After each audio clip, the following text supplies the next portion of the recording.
I've used comic books in my physics class. This will probably come as a shock to you, but some of my students actually find physics dull.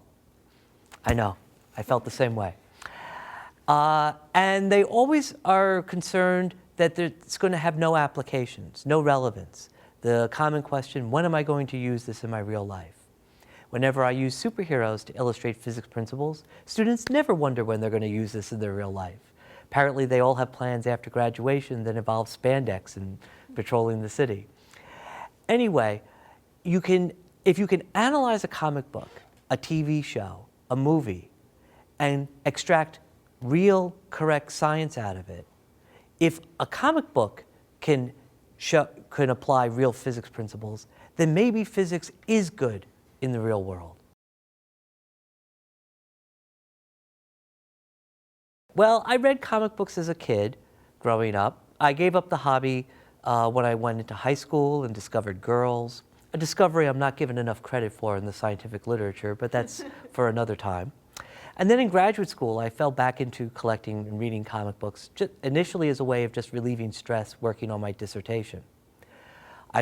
I've continued enjoying comic books. I don't consider it a guilty pleasure because I don't believe in guilty pleasures. You like what you like. Anyway, I would occasionally start to bring in comic book examples to illustrate physics principles just as a way of breaking up my introductory physics classes. The students seemed to enjoy them.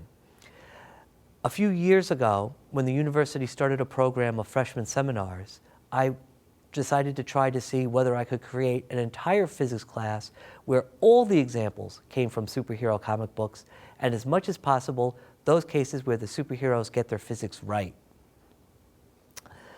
The class was a success. Initially, it was called Everything I Know About Science I Learned from Reading Comic Books, and was able to cover everything from Isaac Newton to the transistor, but there wasn't an inclined plane or pulley in sight.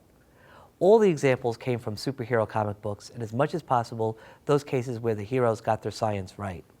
Now, without exception, the superpowers themselves are physically impossible. And I don't see my job as being just Professor Grump or Dr. No, and going around saying this could never happen, and this is impossible, and what's the deal with the Hulk's pants anyway? And so what we do is we grant each character a one-time miracle exemption from the laws of nature.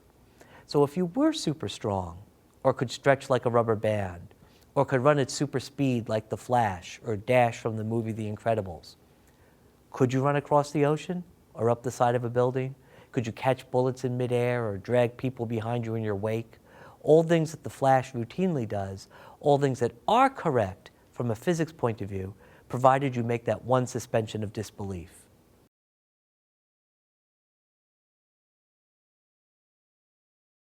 One classic example involves the death of Spider-Man's girlfriend, Gwen Stacy, in the classic Amazing Spiderman number 121. And in this story, the Green Goblin had kidnapped Gwen Stacy, Spider-Man's girlfriend, brought her to the top of the George Washington Bridge in order to lure Spidey into battle. During the fight, she's knocked off the top of the bridge, falls to her apparent doom. Spider-Man shoots his webbing down after her, manages to stop her at the last second, brings her back up to the top of the bridge, and discovers to his horror that she is in fact dead, even though he caught her. And this was a big, significant moment in comic books, one of the first times that a long-standing recurring character died when, as an innocent bystander between the superhero and villain fighting. We can analyze this from a physics point of view. If Gwen Stacy falls from the top of a bridge and falls 300 feet, neglecting air resistance, how fast is she going? Nearly 95 miles per hour. How much force would it take to stop someone in half a second, say, going that fast? It's nearly 10 Gs, 10 times the acceleration due to gravity. So that part does not require suspension of disbelief. That's an example where the real physics says that yes, breaking her neck in this way, stopping so suddenly, is a realistic outcome. And this is why we have airbags on our automobiles. You're going to 60 miles an hour and you hit something, but you keep moving even though the car is stopped because you need another external force to stop you. It used to come from the steering column, which was very rigid. The time available to stop you was very short, so the force was very large. Airbags do two things. They spread the force over a larger area, and they deform under contact. The longer the time, the smaller the force needed to bring you to rest. So a collision that would ordinarily kill you now merely knocks you unconscious. Sadly, the same physics that saves our lives in automobiles was responsible for the death of Gwen Stacy.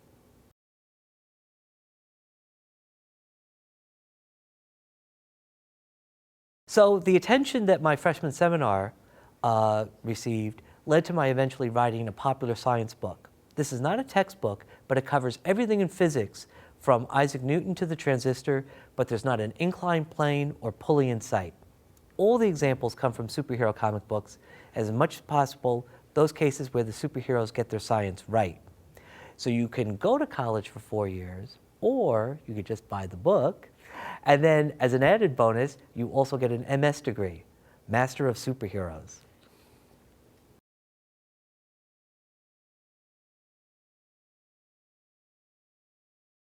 Hollywood is trying more and more to get their science right in the superhero and science fiction stories.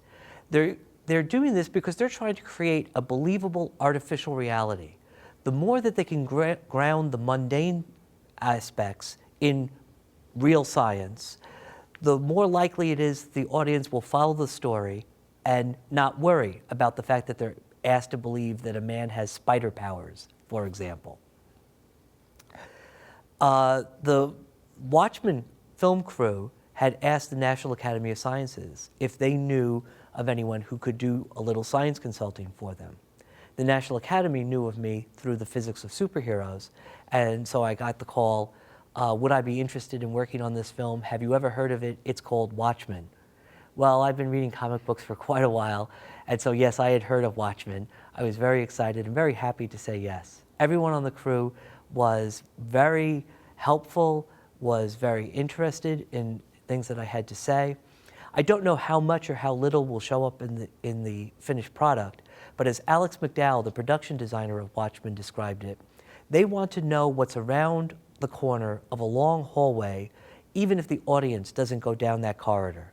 So they wanted to know the grounding behind the science. How does Dr. Manhattan move from one location to another? How can he appear as multiple versions of himself? Is there any real physics behind this?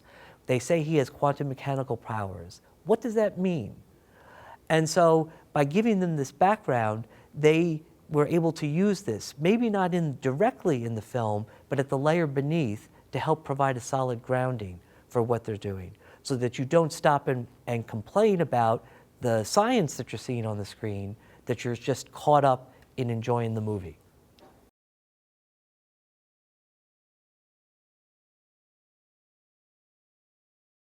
I'm looking at this wearing two hats. One, as just a fan of the source material. I expect it's going to be a great job and it'll be a lot of fun. And then I look at it also because I know that the seriousness and the care that the people making this movie took, insofar as that they would spend time talking to a physics professor, even though the science obviously requires suspensions of disbelief shown in the movie, but that they cared enough and to know for that, to look to see if there are any little Easter eggs or any little things that they got right in the movie.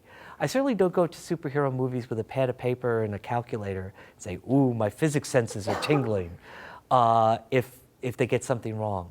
But when there's something that's scientifically correct, it's like catching a little inside joke.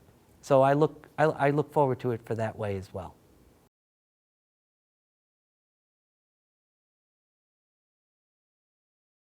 By day, I'm a mild-mannered physics professor at the University of Minnesota. I'm an experimental condensed matter physicist. So I work in a laboratory as opposed to doing theory, and condensed matter is another way of saying solid-state physics. My research program goes from the nano to the neuro.